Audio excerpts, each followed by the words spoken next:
ಕನಕೋತ್ಸವದ ಮೂಲಕ ಡಿ.ಕೆ. ಶಿವಕುಮಾರ್ ರಾಜಕೀಯ ಕಹಳೆಯನ್ನು ಮೊಳಗಿಸಿದ್ದಾರೆ. ಕೆಲವೊಂದು ಸಂದೇಶವನ್ನು ನೇರವಾಗಿ ಕೊಟ್ಟಂತೆ ಕಾಣ್ತಾ ಇದೆ ಅವರ ವಿರೋಧಿಗಳಿಗೆ. ರಾಜಕೀಯದಲ್ಲಿ ನಾನು ಒಂದಲ್ಲ ಒಂದು ದಿನ ಸಿಎಂ ಹಾಗೆ ಆಗ್ತೀನಿ ಎನ್ನುವಂತಹ ಸಂದೇಶವನ್ನು ಕೊಟ್ಟಂತೆ ಕಾಣ್ತಾ ಇದೆ. ಅದಕ್ಕೆ ಸಾಕ್ಷಿಯಾಗಿದ್ದು ಕನಕೋತ್ಸವ. ತುಂಬಾ ದೊಡ್ಡ ಮಟ್ಟದಲ್ಲಿ ವಿಜೃಂಭಣೆಯಿಂದ ಮಾಡಿದ್ರು ಡಿ.ಕೆ. ಶಿವಕುಮಾರ್. ಕನಕೋತ್ಸವದ ಮೂಲಕ ಸಿಎಂ ಡಿ.ಕೆ. ಶಿವಕುಮಾರ್ ಕೊಟ್ಟಂತಹ ಸಂದೇಶ ಏನು? ಹಾಗಾದ್ರೆ ಬಲ ಪ್ರದರ್ಶನ ವೇದಿಕೆ ಆಯ್ತಾ ಈ ಕನಕೋತ್ಸವ ಎನ್ನುವಂತಹ ಪ್ರಶ್ನೆ.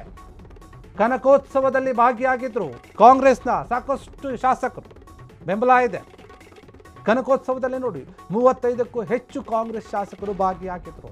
ಡಿ.ಕೆ. ಶಿವಕುಮಾರ್ ಶಕ್ತಿ ಪ್ರದರ್ಶನವನ್ನು ಮಾಡೋಕೆ ಈ ಕುರಿತು ಕಾಂಗ್ರೆಸ್ ಪಾಳೆಯದಲ್ಲಿ ಈಗ ದೊಡ್ಡ ಮಟ್ಟದ ಚರ್ಚೆ ಆಗ್ತಾ ಇದೆ. ಹಾಗಾದ್ರೆ ಕಾಂಗ್ರೆಸ್ನಲ್ಲಿರುವಂತಹ ಚರ್ಚೆ ಏನು ಚರ್ಚೆ ನಡೀತಾ ಇದೆ ಈ ಕನಕೋತ್ಸವದ ಬಗ್ಗೆ? ಚರ್ಚೆ ಒಂದು, ಕನಕೋತ್ಸವ ಕಾರ್ಯಕ್ರಮಕ್ಕೆ ಶಾಸಕರನ್ನ ಕರೆಸಿ ಒಗ್ಗಟ್ಟನ್ನು ಪ್ರದರ್ಶನ ಮಾಡಿದ್ರು. ಚರ್ಚೆ ಎರಡು, ಸುಮಾರು 50ಕ್ಕೂ ಹೆಚ್ಚು ಶಾಸಕರನ್ನ ಜೊತೆಗೂಡಿಸಿಕೊಂಡು ಬಲ ಪ್ರದರ್ಶನವನ್ನು ಮಾಡಿದ್ರು. ಚರ್ಚೆ ಮೂರು, ಸಚಿವರ ಸ್ಥಾನದಿಂದ ವಂಚಿತರಾದಂತಹ ಶಾಸಕರ ಜೊತೆಯಲ್ಲೂ ಕೂಡ ಮಾತುಕತೆಯನ್ನು ನಡೆಸಿದ್ರು. ಚರ್ಚೆ ನಾಲ್ಕು, ಈ ಮೂಲಕ ನಿಮ್ಮ ಜೊತೆಗೆ ನಾವಿದ್ದೇವೆ ಅನ್ನೋ ಸಂದೇಶವನ್ನ ರವಾನೆ ಮಾಡಿದ್ದಾರೆ. ಚರ್ಚೆ 5 ಏನು ನಡೀತಾ ಇದೆ? ನಿಮ್ಮ ಮಗನ ಕೈಯಿನಲ್ಲಿನೇ ಮೇಕೆದಾಟು ಯೋಜನೆಯ ಭೂಮಿ ಪೂಜೆ ಅಗತ್ಯ ಇದೆ. ಚರ್ಚೆ 6, ಕ್ಷೇತ್ರದ ಜನರಿಗೂ ಕೂಡ ನಾನು ಶೀಘ್ರವಾಗಿ ಸಿಎಂ ಆಗ್ತೇನೆ ಎಂಬುವಂತಹ ಸಂದೇಶವನ್ನು ಸಾರಿದ್ದಾರೆ. ನೋಡಿ, ರಾಜಕೀಯ ವಲಯದಲ್ಲಿ ಈ ರೀತಿಯಾಗೆಲ್ಲ ಚರ್ಚೆ ಆಗ್ತಾ ಇದೆ. ನಿಜಕ್ಕೂ ಕೂಡ ಕನಕೋತ್ಸವವನ್ನು ಡಿ.ಕೆ. ಶಿವಕುಮಾರ್ ಯಾಕೆ ಮಾಡಿದ್ರು? ತುಂಬಾ ದೊಡ್ಡ ಮಟ್ಟದಲ್ಲಿ ಮಾಡಿದ್ರು. ತುಂಬಾ ಸೆಲೆಬ್ರಿಟಿಗಳೇ ಬಂದಿದ್ರು, ದೊಡ್ಡ ದೊಡ್ಡ ನಾಯಕರುಗಳು ಬಂದಿದ್ರು, ಸ್ವಾಮೀಜಿಗಳು ಬಂದಿದ್ರು. ಡಿ.ಕೆ. ಶಿವಕುಮಾರ್ ಅವರು ಈ ಕನಕೋತ್ಸವವನ್ನು ತಮ್ಮ ಶಕ್ತಿ ಪ್ರದರ್ಶನದ ಕಾರ್ಯಕ್ರಮವನ್ನಾಗಿ ಬದಲಾಯಿಸಿಬಿಟ್ರು. ಅಷ್ಟು ದೊಡ್ಡ ಮಟ್ಟದಲ್ಲಿ ವಿಜೃಂಭಣೆಯಿಂದ ಮಾಡಿದ್ದಾರೆ. ಡಿ.ಕೆ. ಶಿವಕುಮಾರ್ ತಮ್ಮ ಡಿ.ಕೆ. ಸುರೇಶ್ ಇಬ್ಬರು ಕೂಡ ಸೇರ್ಕೊಂಡು ಮಾಡಿರುವಂಥದ್ದು ಈ ಕನಕೋತ್ಸವವನ್ನು. ರಾಜಕೀಯ ನಾಯಕರು ಮಾತ್ರವಲ್ಲದೆ ಸಿನಿರಂಗದ ತಾರೆಯರು, ಎಲ್ಲ ಗಣ್ಯರು, ಅನೇಕ ಮಟ್ಟದ ಸ್ವಾಮೀಜಿಗಳು. ಇದೆಲ್ಲ ಯಾಕೆ ಅಂತಂದರೆ ಡಿ.ಕೆ. ಶಿವಕುಮಾರ್ ಅವರಿಗೆ ಎಷ್ಟು ಬಲ ಇದೆ, ಯಾರ್ಯಾರ ಬೆಂಬಲ ಇದೆ, ರಾಜಕೀಯವಾಗಿ ನಾನು ಎಷ್ಟು ಸಮರ್ಥನಾಗಿದ್ದೇನೆ, ಸಿಎಂ ಸ್ಥಾನವನ್ನು ಯಾವ ರೀತಿಯಾಗಿ ಗಿಟ್ಟಿಸ್ಕೊಳ್ಳಬಹುದು, ಈ ಕಾರ್ಯಕ್ರಮವನ್ನು ಮಾಡುವುದರ ಮೂಲಕ ಯಾರು ಮುನಿಸ್ಕೊಂಡಿರ್ತಾರಲ್ಲ ಆ ನಾಯಕರನ್ನು ಮನವೊಲಿಸುವಂತಹ ಕಾರ್ಯ ಕೂಡ ಮಾಡಿದ್ದಾರೆ. ಡಿ.ಕೆ. ಶಿವಕುಮಾರ್ ವಿಚಾರವಾಗಿ ಇನ್ನೂ ಕೂಡ ನಿಂತಿಲ್ಲ ಚರ್ಚೆ. ಕಾಂಗ್ರೆಸ್ನಲ್ಲಿ ನಾಯಕತ್ವದ ಬದಲಾವಣೆ ವಿಚಾರ ಎಲ್ಲವೂ ಕೂಡ ತಣ್ಣಗಾಗಿದೆ, ಯಾರು ಕೂಡ ಮಾತನಾಡ್ತಾ ಇಲ್ಲ.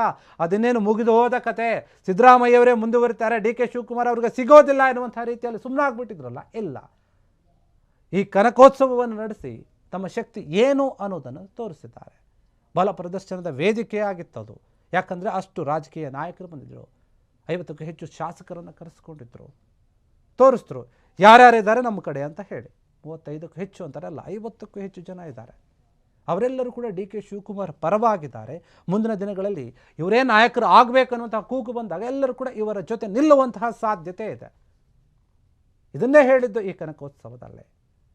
ಸಾಕಷ್ಟು ಚರ್ಚೆ ಆಗ್ತಾ ಇದೆ ಕಾಂಗ್ರೆಸ್ನಲ್ಲಿನೇ, ಏನು ಈ ರೀತಿಯಾಗಿ ಮಾಡಿಬಿಟ್ರು. ನೋಡಿ, ಇಷ್ಟು ದೊಡ್ಡ ಮಟ್ಟದಲ್ಲಿ ಕಾರ್ಯಕ್ರಮವನ್ನು ಮಾಡಿದ್ದಾರೆ ಅಂದರೆ ಅಲ್ಲಿ ಸಿದ್ದರಾಮಯ್ಯ ಅವರು ಬಂದಿಲ್ಲ. ನೀವು ಗಮನಿಸಿ, ಇಲ್ಲಿ ಸಿದ್ದರಾಮಯ್ಯ ಬಣದ ಯಾವ ನಾಯಕರು ಕೂಡ ಅಲ್ಲಿ ಬಂದಿಲ್ಲ ಆ ಕನಕೋತ್ಸವಕ್ಕೆ.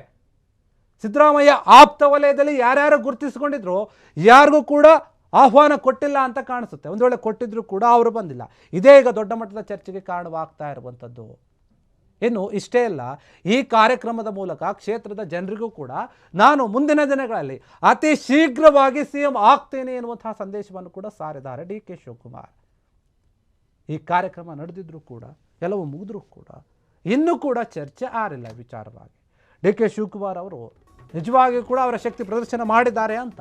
ಇನ್ನು ಈ ಕಾರ್ಯಕ್ರಮದ ಬಗ್ಗೆ, ಡಿ.ಕೆ. ಶಿವಕುಮಾರ್ ನಡೆಯ ಬಗ್ಗೆ ಸಿಎಂ ಆಪ್ತರು ಕೂಡ ಜಾಸ್ತಿ ನಿಗಾವನ್ನು ವಹಿಸ್ತಾ ಇದ್ದಾರೆ. ಶಾಸಕರ ಜೊತೆಗಿನ ಡಿ.ಕೆ. ಶಿವಕುಮಾರ್ ಮಾತುಕತೆಯ ಬಗ್ಗೆ ಚರ್ಚೆ ಆಗ್ತಾ ಇದೆ, ಏನೇನಾಗಿರಬಹುದು ಅಂತ. ಕನಕೋತ್ಸವದ ನೆಪದಲ್ಲಿ ಬಲ ಪ್ರದರ್ಶನ ಮಾಡಿದ್ದಾರಾ ಡಿ.ಕೆ. ಶಿವಕುಮಾರ್ ಅನ್ನೋ ಚರ್ಚೆ ಆಗ್ತಾ ಇದೆ. ಜೊತೆಗೆ ಕನಕೋತ್ಸವದ ಹಿಂದೆ ಮಾಡಿದ್ರಾ ಅಥವಾ ಇದೇ ಮೊದಲ ಅನ್ನುವಂತಹ ಮಾಹಿತಿಯನ್ನು ಕೂಡ ಕಲೆ ಹಾಕ್ತಾ ಇದ್ದಾರೆ. ಕನಕೋತ್ಸವದಲ್ಲಿ ಭಾಗಿಯಾದ ಶಾಸಕರು ಯಾರ್ಯಾರು, ಹಾಗಾದರೆ ಅವ್ರಿಗೂ ಡಿ.ಕೆ. ಶಿವಕುಮಾರ್ಗೆ ಎಷ್ಟು ನಂಟಿದೆ, ಅವರ ಜೊತೆ ಏನೇನಾಯಿತು, ಯಾವ ರೀತಿಯಾದ ಮಾತುಕತೆಗಳನ್ನು ನಡೆಸಿದ್ರು, ಏನೇನು ಚರ್ಚೆ ಆಗಿದೆ, ಶಾಸಕರನ್ನು ಕರೆಸಿಕೊಂಡು ಡಿ.ಕೆ. ಶಿವಕುಮಾರ್ ಕೊಟ್ಟಂತಹ ಸಂದೇಶ ಏನು, ಹಾಗಾದರೆ ಈ ರೀತಿಯಾಗಿ ಕೂಡ ಅವರು ಯೋಚನೆ ಮಾಡ್ತಾ ಇದ್ದಾರೆ. ಈ ಎಲ್ಲದರ ಮಾಹಿತಿಯನ್ನು ಕಲೆ ಹಾಕ್ತಾ ಇದ್ದಾರೆ ಸಿಎಂ ಆಪ್ತ ಬಣದ ನಾಯಕರು. ಈಗ ಅಲರ್ಟ್ ಆಗಿದ್ದಾರೆ ಸಿಎಂ ಸಿದ್ದರಾಮಯ್ಯರ ಆಪ್ತರು ಕೂಡ. ಈಗ ಈ ಕನಕೋತ್ಸವವನ್ನು ಇಷ್ಟು ದೊಡ್ಡ ಮಟ್ಟದಲ್ಲಿ ಮಾಡೋಕ್ಕೆ ಕಾರಣ ಏನು? ಅಷ್ಟು ಜನ ಶಾಸಕರು ಭಾಗಿಯಾಗಿದ್ರು ಅಂತಂದರೆ ಅವ್ರ ಜೊತೆ ಏನು ಚರ್ಚೆ ಮಾಡಿದ್ದಾರೆ ಡಿ.ಕೆ. ಶಿವಕುಮಾರ್? ಅಷ್ಟೇ ಅಲ್ಲ, ನಮಗೇನಾದರೂ ಸಂದೇಶವನ್ನು ಕೊಡ್ತಾ ಇದ್ದಾರಾ?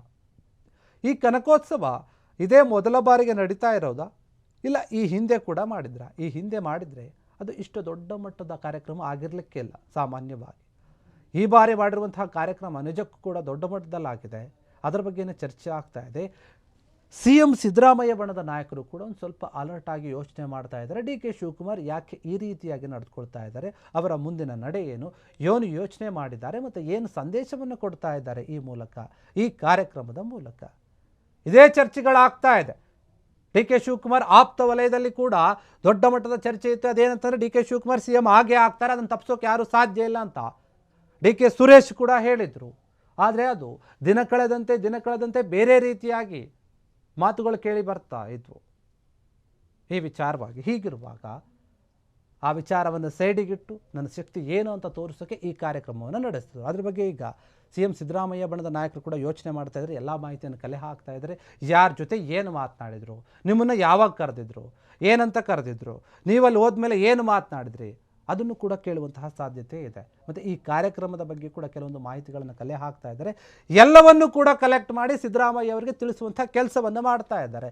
ಇನ್ನೂ ಕೂಡ ಈ ಇಬ್ಬರು ನಾಯಕರ ಮಧ್ಯೆ ಹೊಂದಾಣಿಕೆ ಸರಿ ಇಲ್ಲ ಅನ್ನೋದು ಇಲ್ಲಿ ಸ್ಪಷ್ಟ ಆಗ್ತಾ ಇದೆ. ಯಾಕಂದರೆ ಈ ಕಾರ್ಯಕ್ರಮಕ್ಕೆ CM ಸಿದ್ದರಾಮಯ್ಯ ಅವರು ಬಂದಿಲ್ಲ, ಬೇರೆ ಯಾವ ನಾಯಕರು ಕೂಡ ಬಂದಿಲ್ಲ, CM ಆಪ್ತರು. ಇದೇ ವಿಚಾರವಾಗಿ ಈಗ ದೊಡ್ಡ ಚರ್ಚೆ ಆಗ್ತಾ ಇರುವಂಥದ್ದು. ಹೀಗಾಗಿ ಈ ಕಾರ್ಯಕ್ರಮದ ಮೂಲಕ DK ಶಿವಕುಮಾರ್ ಅಂತೂ ಶಕ್ತಿ ಪ್ರದರ್ಶನವನ್ನು ಮಾಡಿದ್ದಾರೆ ಅಂತ ಚರ್ಚೆಗಳು ಜೋರಾಗಿ ಕೇಳಿ ಬರ್ತಾ ಇದೆ. ಕ್ಷಣದ ಸುದ್ದಿಗಳಿಗಾಗಿ ಫ್ರೀಡಂ ಟಿವಿ ಸಬ್ಸ್ಕ್ರೈಬ್ ಮಾಡಿ, ಲೈಕ್ ಮಾಡಿ ಹಾಗೂ ಫಾಲೋ ಮಾಡಿ. ಹೊಸ ಸುದ್ದಿಗಳ ನೋಟಿಫಿಕೇಶನ್ಗಾಗಿ ಬೆಲ್ ಐಕಾನ್ ಮೇಲೆ ಕ್ಲಿಕ್ ಮಾಡಿ.